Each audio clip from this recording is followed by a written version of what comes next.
Salam alaikum, salam à tout le monde, salam à tous les Marocains du monde entier, j'espère que vous allez bien. Avant de parler des matchs, on va parler de Hakimi, la propagande continue, le ballon d'or continue.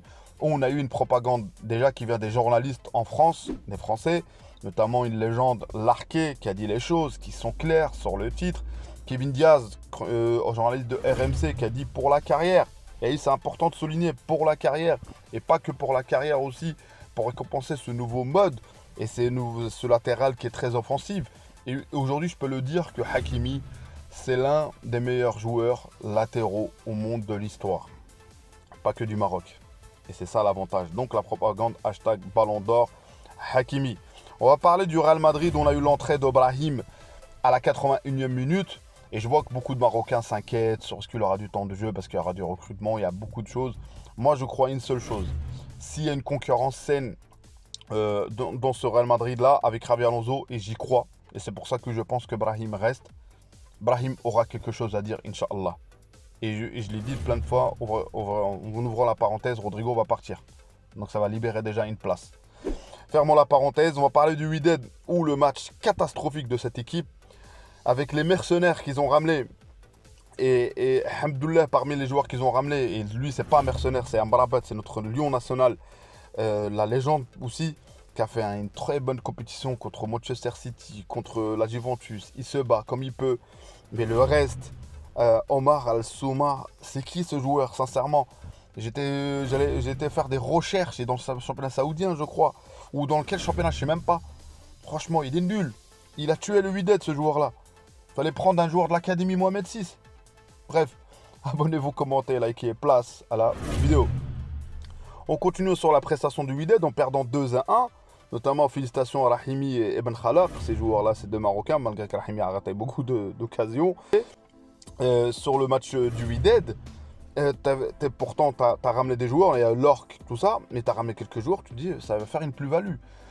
Et en plus de ça, la catastrophe, c'est que tu vas jouer des équipes le top niveau, le City, la Juventus, et tu prends des joueurs pour un mois, mais à condition que ça soit des cracks. Mais là, quand ce que j'ai vu, ils avaient craqué sur le terrain. Donc ce Wydad-là, il avait tout le temps de se préparer, il était qualifié, ça fait longtemps qu'ils le savaient. Ils ont fait, pour moi, c'est un scandale. C'est un scandale je ne vais même pas critiquer l'entraîneur de l'Aïchafi et tout ça. C'est comment on a dirigé ce club, les dirigeants et tout.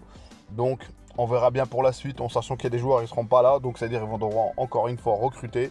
Donc déception, quand je regarde le classement, de finir avec -6, dernier, 0 points. Ah là là, la seule fierté, c'est la fierté des supporters du Wydad de Casablanca. Il y avait aussi Bounou avec Al Hilal, où se sont qualifiés, notre Bounou national, le Marocain, qui a toujours encore une fois une bonne note. Ils ont gagné 2-0 et ça fait que les Hilal sont qualifiés. Et en plus, ce qui est bien, c'est que tu as Bounou, tu as Brahim qui est qualifié aussi, et tu as Hakimi. Et c'est pour préparer la Coupe du Monde 2026. De goûter ces terrains-là, parce qu'on aura le même climat, le même temps. De voir des alhamdoulilah, de ces trois joueurs-là. T'as Rahimi aussi, Inch'Allah, qui est là. Donc c'est dire, c'est bien. C'est bien qu'ils goûtent et de voir ce que ça va donner. Donc Bounou qui est qualifié va valider. Brahim, la situation de Brahim, où parfois on se dit c'est compliqué. Il a choisi de rester, le bonhomme. Il dit qu'il veut s'imposer. Il veut avoir sa chance. Le coach est très clair. On voit bien les changements, déjà des changements assez tôt. Ce match-là, peut-être il n'a pas eu le temps qu'il faut. C'est-à-dire, mais le dernier match, il est rentré à la mi-temps. Il est rentré à la mi-temps. Il a mis sa passe d'ess. Et ce match-là, il est rentré à la 81e minute. Tu as eu l'entrée avant de Rodrigo, de Modric, de tout ça. Déjà, il n'y aura pas de Modric. Déjà, c'est son dernier match. Rodrigo, lui, il va pas être là. Il va partir. Moi, je vous le dis, il va partir. Je peux me tromper, il va partir. Donc, laissez-nous le temps au temps. Et le bonhomme est resté. Et de faire confiance. Et moi, j'ai confiance sur Brahim. Ce jour-là a été dérangé. On lui a mis, il va pas le dire, mais il a toujours un comportement sain par Ancelotti.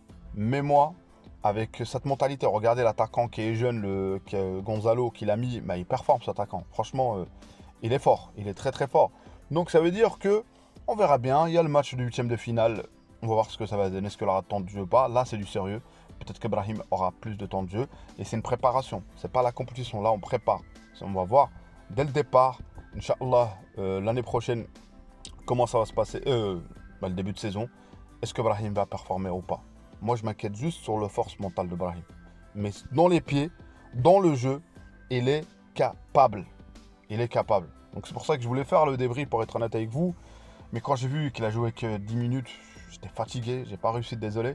J'ai dit je vais le faire après, en faisant le retour un peu sur tous les joueurs, notamment sur Hakimi, comme j'ai dit, la propagande continue. Bounou, qui est extraordinaire avec l'équipe, qui est extraordinaire avec Al Hilal. On l'a critiqué notamment par rapport à ses performances avec Al Hilal. Je disais que parfois un gardien sous-performe parce que tu as juste la structure défensive qui est en panne, qui est vraiment en panne. Donc quand tu reçois 5-6 frappes, tu ne peux pas toutes les arrêter. Tu reçois des coups un peu partout. Tu peux pas. Donc, mais quand il y a une structure cohérente, la défense qui tient un peu avec un entraîneur qui est tactiquement qui est là, Pipo et Filippo Inzaghi, et qui te donne la confiance, on voit la performance. Son penalty arrêté contre le Real Madrid qui a fait qu'il y a le match nul, ça permet peut-être aujourd'hui la qualification d'Al Hilal. Donc voilà, c'est ça l'importance. Donc voilà, j'ai fait un peu le tour. Dites-moi sur le Wydad pour ceux qui connaissent mieux que moi.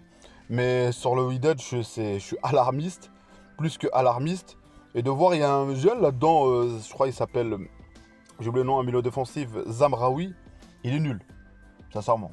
Là, je constate sur ce que j'ai vu, sur les prestations de lui, que ce soit contre City, il est nul. Je sais pas, il va faire des contrôles un peu en registre,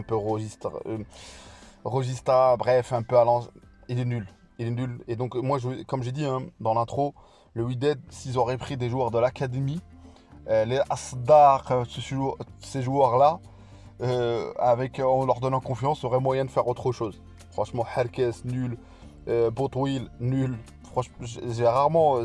Des fois, je parle pas comme ça. Mais quand tu perds comme ça et tu prends une amende en plus, les supporters ont pris une amende de 400 000 $ ou 600 000 $, je sais plus. Donc, l'enseignement de cette coupe, faire rayonner la fierté de l'équipe nationale du drapeau. Voilà, quand on voit le classement, il n'y a que les supporters à retenir, Mais bon, nous, on va se consoler avec nos Marocains qui sont encore là. Il y a Hakimi, il y a Brahim et Bounou. Et c'est pas n'importe lesquels, là, les noms que j'ai sortis. Le trio, là, que Bounou, Brahim, Hakimi. C'est pas n'importe qui.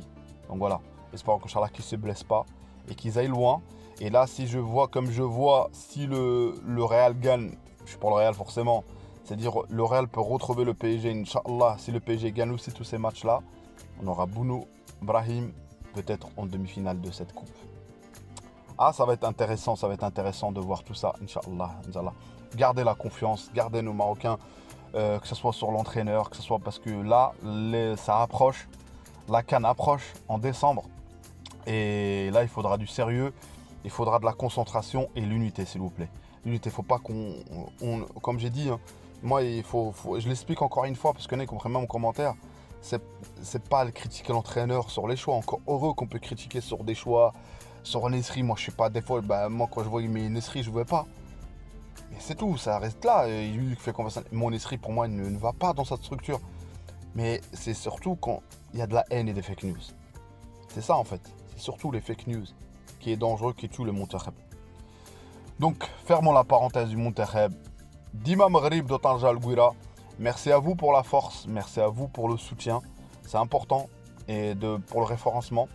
En moyenne, il y a un petit peu une baisse de vues et tout. Peut-être que moi, je ne fais pas de la...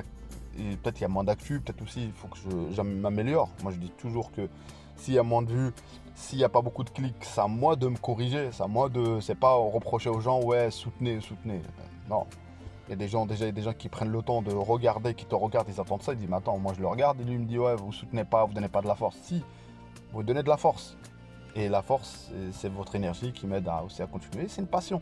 Voilà. Dima Maghrib, abonnez-vous, commentez, likez. Ciao, ciao.